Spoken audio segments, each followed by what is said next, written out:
Hello everyone, welcome to LearnerBee. I am Shivani Chauhan, class 7th maths chapter 5 lines and angles exercise 5.1 का आप हम question 3 देख रहे हैं. Identify which of the following pairs of angles are complementary and which are supplementary. तो complementary angles कौन से होते हैं? जिनका सम क्या होता है 90.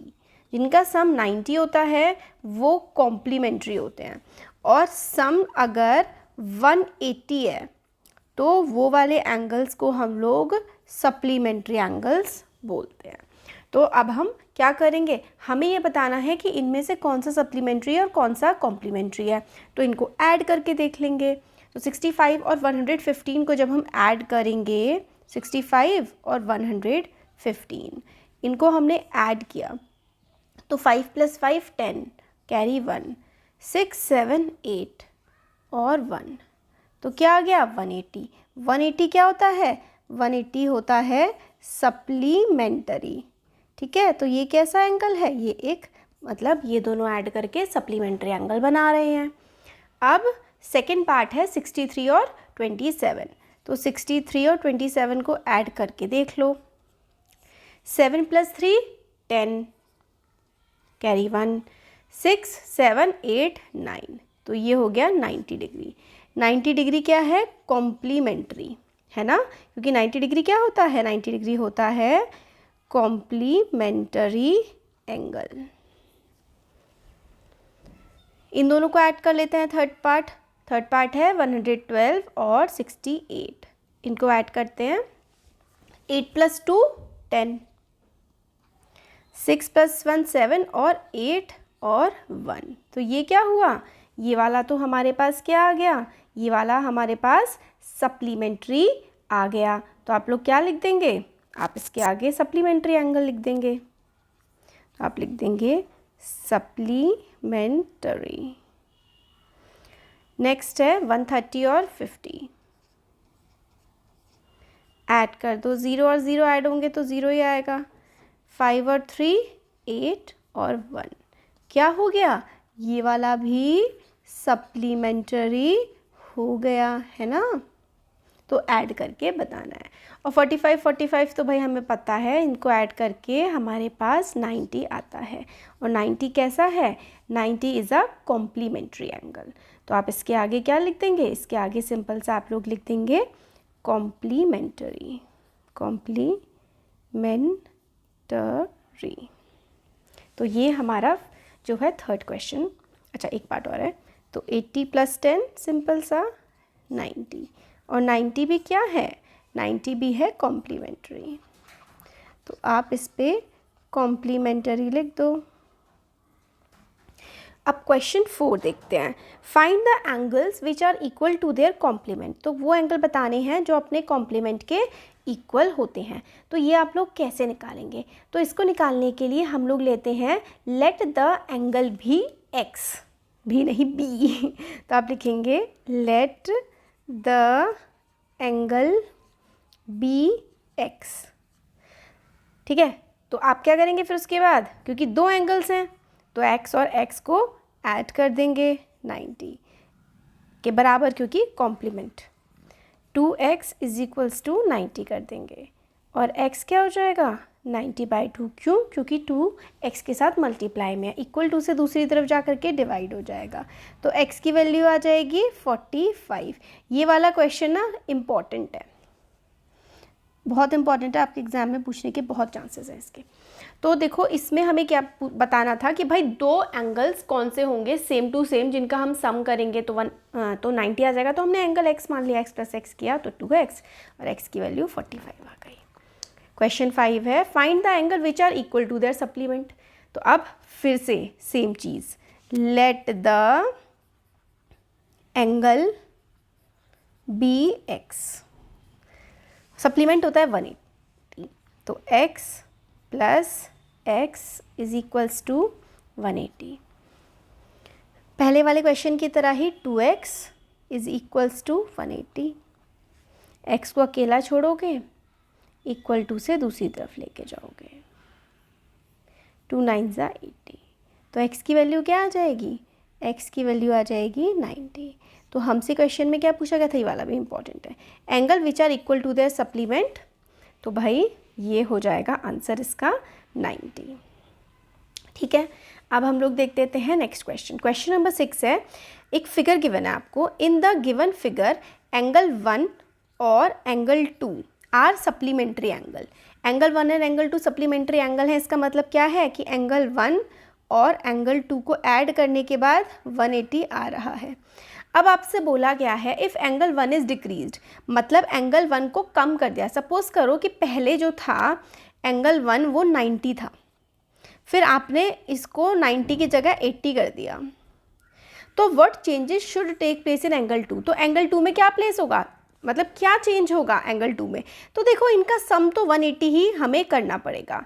तो एंगल 2 अगर पहले 90 था और एंगल 1 भी 90 था और अब मैंने एंगल 1 को 80 कर दिया, तो एंगल 2 को ना मुझे 10 बढ़ाना पड़ेगा। तो यानी कि अब मुझे एंगल 1 को 100 करना पड़ेगा, क्योंकि मुझे दोनों का सम तो 180 ही लाना है। तो अगर मैं एक एंगल को घटाऊंगी ना, तो मुझे दूसरे एंगल को बढ़ाना पड़ेगा। क्यों? क्योंकि अल्टीमेटली मुझे सम तो 180 ही लाना है। तो क्वेश्चन आया समझ कि भाई इन दोनों एंगल्स का सम 180 था।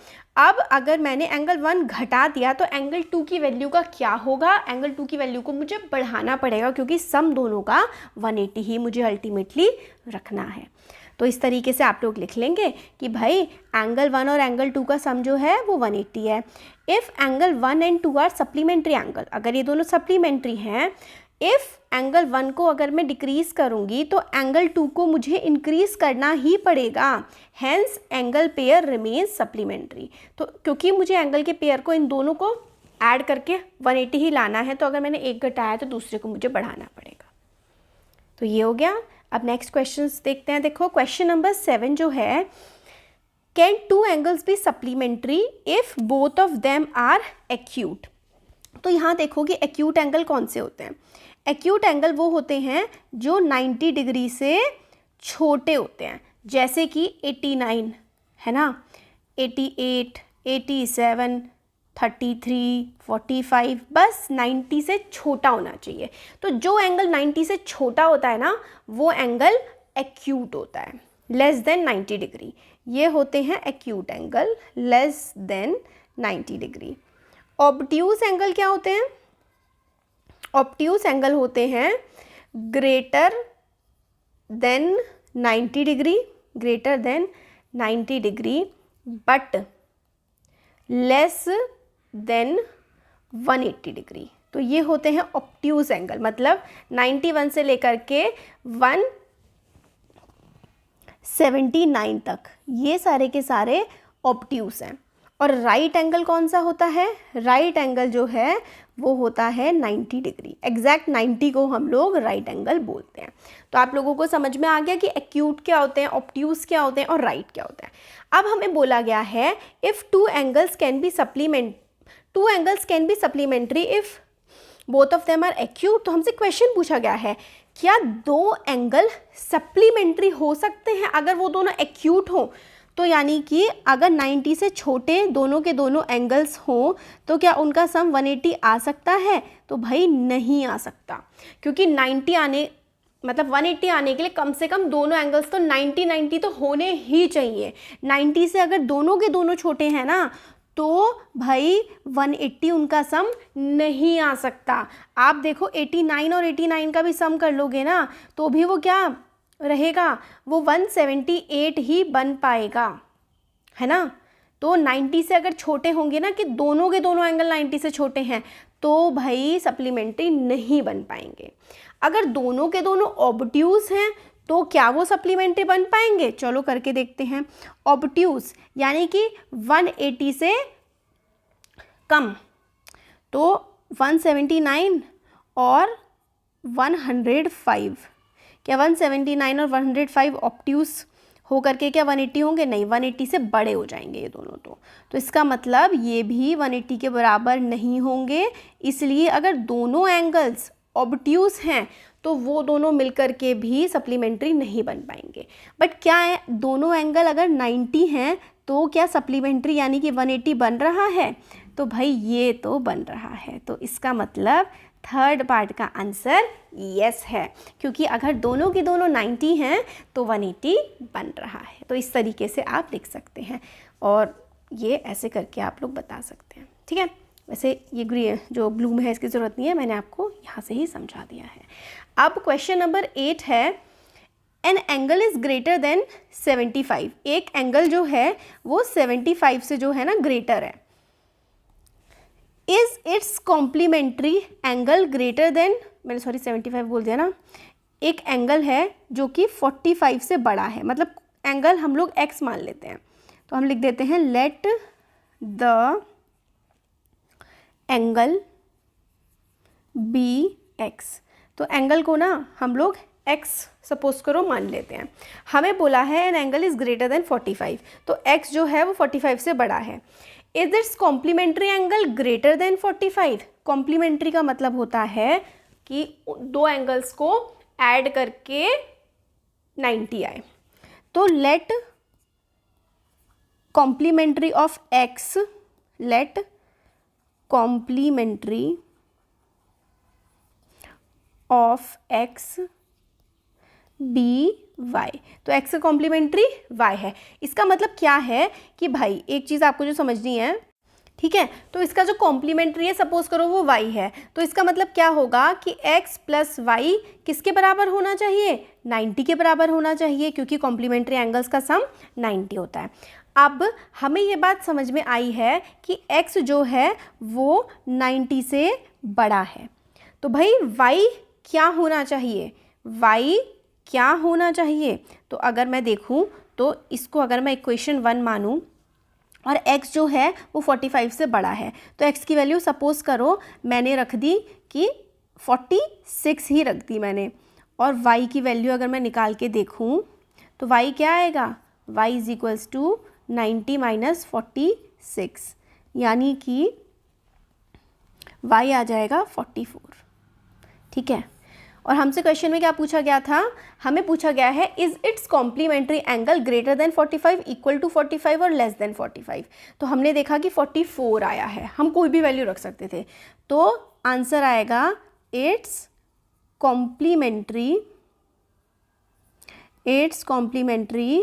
Will be less than 45। क्यों, क्योंकि मैंने आपको करके दिखाया कि भाई 45 और 45 ऐड करके 90 बनते हैं, बट अगर एक नंबर 45 से बड़ा है ना तो दूसरे वाले को 45 से छोटा होना पड़ेगा, तभी जुड़ करके 90 बनेगा, अदरवाइज 90 से बड़ा बन जाएगा। ये इससे पहले वाले क्वेश्चन में हमने 180 वाले में भी देखा था। तो अगर एक नंबर 45 से बड़ा है और तो उसका कॉम्प्लीमेंट्री 45 से छोटा ही होगा ऑलवेज। अब हम लोग नेक्स्ट क्वेश्चन देखते हैं, question number 9, fill in the blanks. If two angles are complementary तो उनका सम क्या होगा। ये तो हम बहुत देर से देख रहे हैं ना कि अगर दो एंगल्स कॉम्प्लीमेंट्री हैं तो उनका सम क्या होता है। बताइए जल्दी से कमेंट बॉक्स में कमेंट करके। तो उनका सम क्या होता है 90 होता है यार। If two angles are supplementary तो क्या होता है, जल्दी से फटाफट से बताओ। 180 होता है ना उनका सम। अब हमसे पूछा गया है if two adjacent angle are supplementary they form a linear pair. अब ये आपको मैं समझा देती हूँ। वैसे मैंने जो इंट्रोडक्शन वाली वीडियो है उसमें बताया एडजेसेंट पेयर एंगल कौन से होता है। सपोज करो इस तरीके की एक फिगर बन रही है, ठीक है, ये वाले ऐसे करके बनाते हैं, बिल्कुल सिंपल, ऐसे और ऐसे, ठीक है। इसको ओ नाम देते हैं, ABCD। तो भाई इसमें हमें ये बता रखा है कि भाई अगर एडजेसेंट एंगल सप्लीमेंट्री हैं तो हमें इसके लिए एक ही एंगल लेना पड़ेगा बस, सप्लीमेंट्री। तो ये वाला एंगल और ये वाला एंगल ये एडजेसेंट होते हैं, अगल बगल वाले, ये दोनों एंगल अगल बगल वाले हैं। Angle AOC and angle BOC ये एडजेसेंट, यानी कि इनका जो पेयर एक रो होती है ना, ये वाली जो रे होती है ये कॉमन होती है। कॉमन रे वाले जो एंगल्स होते हैं ना वो क्या होते हैं, एडजेसेंट होते हैं। एडजेसेंट एंगल अगर सप्लीमेंट्री है, यानी कि एडजेसेंट एंगल जो हैं उनका सम 180 बन रहा है, तो यही चीज़ तो लीनियर पेयर होती है कि ये वाला एंगल और ये वाला एंगल इनका ऐड होकर के जो सम आएगा वो 180 आएगा, यही होता है लीनियर पेयर। अब क्वेश्चन नंबर 10 लास्ट क्वेश्चन है आपकी एक्सरसाइज का। इन the given figure name the following pairs of angle. Obtuse vertically opposite angle, तो इसमें ऑब्ट्यूज भी हो और वर्टिकली ऑपोजिट भी हो, एक्यूट और ऑब्ट्यूज, है ना। तो ऑब्ट्यूज यानी कि जो बड़ा है 90 से, तो वर्टिकली अपोजिट एंगल जो कि ऑब्ट्यूज है वो इसमें कौन सा है, देखो ये वाला BOC 90 से बड़ा है ये, है ना, और AOD, तो angle BOC and angle AOD, क्यों, क्योंकि देखो दिस इज़ ग्रेटर देन 90, और एक्यूट वाले ये वाले हो जाएंगे 90 से छोटे। तो एक्यूट वर्टिकली अपोजिट एंगल नहीं पूछे हैं, तो हमसे सिर्फ ऑब्ट्यूज पूछे थे तो हमने बता दिया, ऑब्ट्यूज मतलब 90 से बड़ा। एडजेसेंट कॉम्प्लीमेंट्री एंगल्स, तो एडजेसेंट यानी कि अगल बगल वाले, तो अगल बगल वाले और जो कॉम्प्लीमेंट्री हो, तो इसमें आ जाएगा AOB, ठीक है, और AOE। कॉम्प्लीमेंट्री का मतलब होता है 90 डिग्री, जिन दोनों का सम, एडजेसेंट भी हो, अगल बगल भी हो, और उनका ऐड कर दें अगर हम एंगल्स को तो सम 90 डिग्री आ जाए। तो angle AOB and angle AOE, तो एडजेसेंट एंगल की रे कॉमन होती है, ये वाली रे। चलो नेक्स्ट देखते हैं equal supplementary angle. Supplementary angle, तो सप्लीमेंट्री एंगल जो कि इक्वल भी हो, यानी कि 90-90 हो, तो ये देखो BOE है और DOE है। इक्वल सप्लीमेंट्री एंगल का मतलब है कि दोनों 90 होने चाहिए, है ना, तभी इक्वल सप्लीमेंट्री एंगल कौन से होते हैं, 90 + 90 180। अनइक्वल सप्लीमेंट्री एंगल्स, अनइक्वल और सप्लीमेंट्री, यानी कि सप्लीमेंट्री एंगल्स कौन से होते हैं, जिनका सम 180 डिग्री होता है। तो अनइक्वल सप्लीमेंट्री एंगल्स हो जाएंगे ये वाले, देखो ये और ये, इन दोनों का सम 180 आएगा। तो angle BOC and angle COD, हमें सप्लीमेंट्री एंगल बताने हैं और जो कि अनइक्वल हो। सप्लीमेंट्री का मतलब होता है सम 180 आए, तो इसका और इसका सम 180 आएगा, क्योंकि ये लीनियर पेयर भी बना रहा है। Adjacent angle but do not form linear pair, अगल बगल है बट लीनियर पेयर नहीं बना रहे हैं, तो अगल बगल हैं और लीनियर पेयर नहीं बना रहे हैं, तो वो ये वाले हो जाएंगे, ये वाला, ये और ये, जो सिंपल जो एडजेसेंट कॉम्प्लीमेंट्री एंगल का आंसर था ना, वही इसका भी आंसर हो जाएगा। तो इसका आंसर है angle AOB and angle AOE, AOB AOE और AOE और EOD, ये भी तो है एडजेसेंट एंगल। एडजेसेंट में सिर्फ अगल बगल होते हैं, कॉमा लगेगा यहाँ पर। Angle AOE and angle EOD, ठीक है, तो ये हो गया हमारी एक्सरसाइज कंप्लीट। वीडियो पसंद आए तो like share and subscribe. Thank you.